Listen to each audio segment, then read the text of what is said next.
All right, Rob G. Let's start here. We're going to get to the NFL, a new coach in Baltimore. Oh, yeah. Mentor.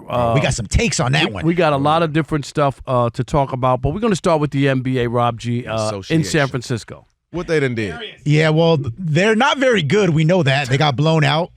Jimmy Butler's down for the year with an ACL, probably half of next year, too.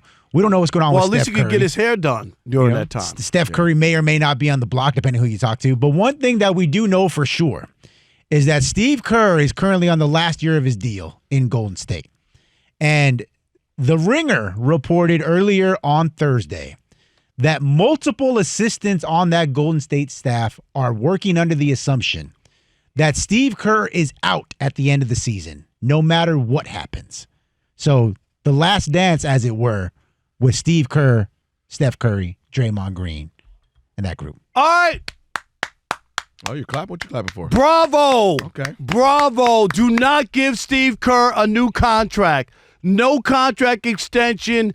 This well has run dry. I'm ready to move on from Steve Kerr. He got your 4 championships, but can we talk about some of the stuff he didn't do? What's that? Develop young players. I can't argue. Do you remember that? Remember when he got Weissman? Oh, we can go down the list. There's a list of young players that never got developed. Look at what he did with Kuminga. What he's done to Kuminga. Oh, you beat me to it. He's another guy. Look at what he did with Draymond Green. Turned him into a monster. Yeah.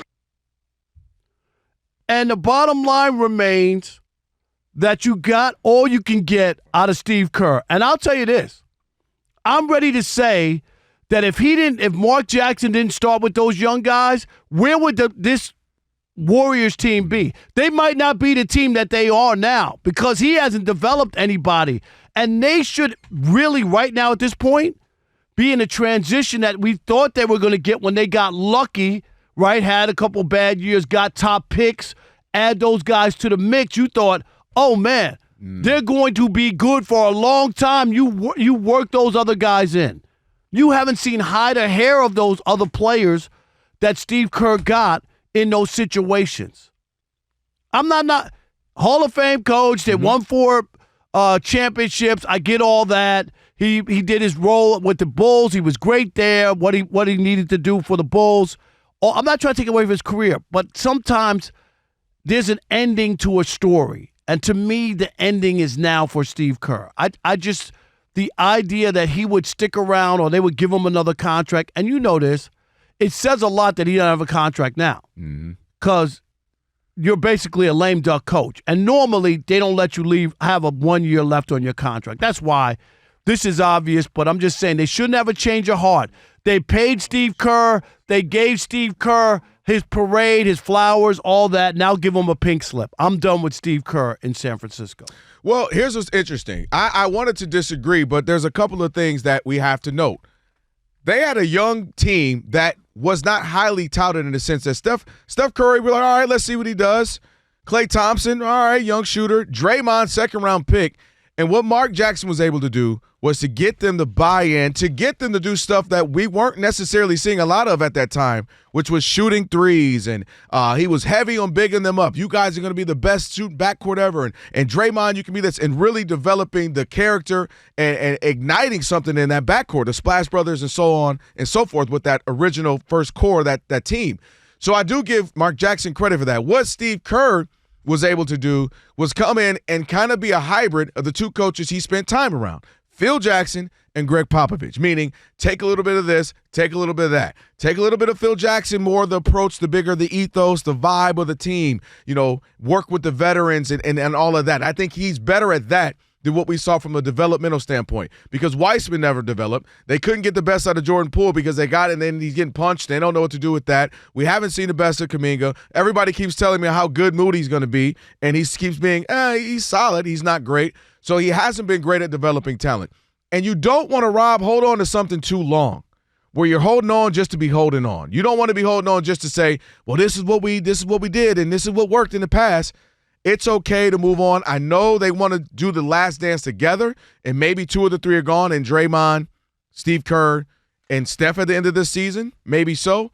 But I'm okay if he decides, whether it be a Mike Tomlin, I'm stepping down, I'm moving on. mutual thing, or if they just say we're going to move on. No, the difference Because at some between point- Mike Tomlin, he has 2 years I know left he on has his 2 years, contract. but you know Steve what Kerr doesn't have any more years, and that is an indictment by itself by the Warriors. Right, but what I'm just saying, but what I'm saying is the Warriors themselves could say we were going to offer him, or he could say they're going to offer me, but I decided not to. Just simply based off the history and the relationship, I could absolutely see that happening. But I'm okay with the time. You had a great run. He's been having health issues the last few years with the spine and all of that he's dealt with. It's okay to move on. And he looks like he's miserable, by the way, the last season and a half. He's looked miserable. They don't look great. He should look miserable. And I'm okay with him moving on. And again, we've talked about this with some of the other coaches in different sports. Everything isn't the perfect ending. Everything isn't peachy and fuzzy and kumbaya. Sometimes it's just time to move on. Phil Jackson won 6 championships. And they say this your last dance. And they say this is your This is it. You exactly. do what you can, and 'cause Michael this is it. Jordan said, if Phil comes back, I would consider coming back and playing again. And you know what they well, said? it's the whole last dance for the whole team. What was his name? Tim Floyd? What was that guy's name? Tim The Floyd? coach that came afterwards? Yeah. Yeah. They were like, no, we got Tim Floyd, who was a college coach Mm-hmm. or something locally. No, he's going to be the coach. Oh, Yeah, they missed on that one. They ain't been right since. But they you had get Derrick my. Rose for a few two. They were seasons. done. They didn't Yeah. want Phil Jackson anymore. They didn't want that anymore. They didn't Mm-hmm. care. So yeah, I don't think it's necessarily beef like that was, but I think they understand it's okay to move on. We're gonna have to get young. I think if we're you're gonna have to hit the but reset. if you look at it, they just did not develop the young players that they got. Dude, they had the core of Weissman, Poole. Who else was it? Kuminga at that time too. Kuminga, Moody. They kept telling they already got the veterans, and with these young guys, it's about to be a wrap. That's what everybody thought, that there would be a continuation. Those guys would be worked in, and you would have Another longer 4 or 5 year run. Exactly, absolutely. So it's okay. They got another great ring in 2022 that they can say we won pre-KD, we won during with KD, and we won after KD. They can hang their hat on that. Yeah, but the two And that it's when time they to won move with KD, that's what made them different. Well, I don't disagree. I'm saying for them I'm just to say like, we but won people with act like they would be considered the same if they didn't win those two without KD. Listen, I know. we can have a whole nother 30 minutes on KD saved them.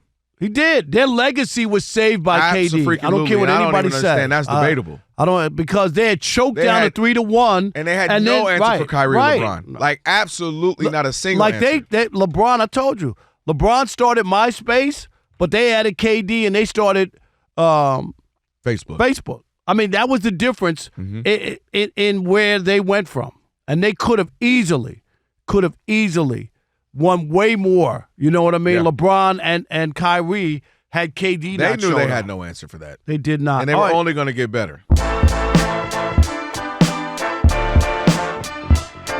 All right, Rob, so they're watching us right now, which means another thing they can do is what? They can subscribe. All you got to do is hit that button, subscribe to The Odd Couple for some of the best sports talk content in the nation. Facts, and while you're at it, they can like, they can comment, they can share. Do all that for us. We appreciate it. Just do all that right up in here.